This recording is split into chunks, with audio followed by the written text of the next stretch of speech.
Fundamentally, the key to a resilient and effective workplace is fostering trust and empathy and authenticity.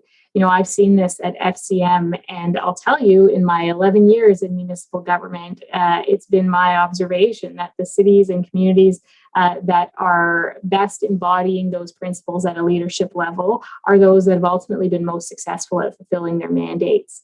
I was honored to be asked to share some of my experiences here with you, which I'll do, and I hope it's helpful to your thinking.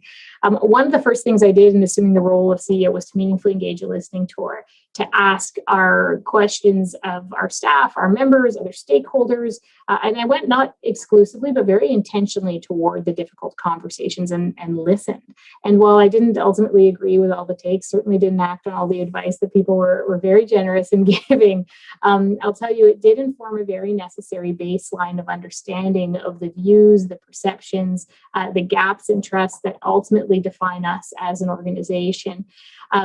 Secondly, I very deliberately restructured our executive team away from a hierarchical, a more traditional and funneled model toward a flatter, trust-based network of teams.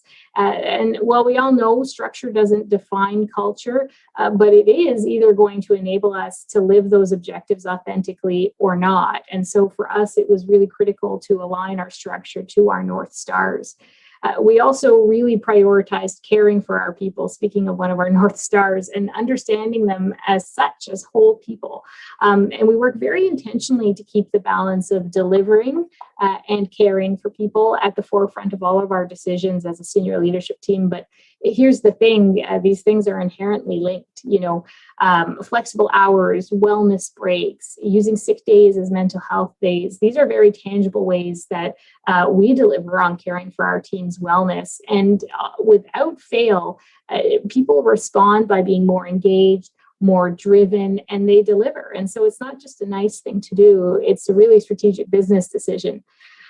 Lastly, and most importantly, we have leaned and we are continuing to challenge ourselves to lean ambitiously into trust. And that means both really empowering our teams, it means ceding control, and moving toward a buy-in of a vision where everyone is enabled to drive it forward. And it means being vulnerable. As team leaders, it's our obligation to ensure a positive morale and build a positive culture.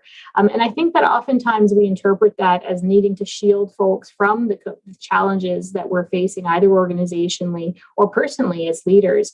But in my experience, the opposite has been true. And in fact, it is the time where there are the greatest challenges where we need to lean the hardest into authenticity. It's been one of my greatest learnings that truly teams can and should be entrusted with the full picture.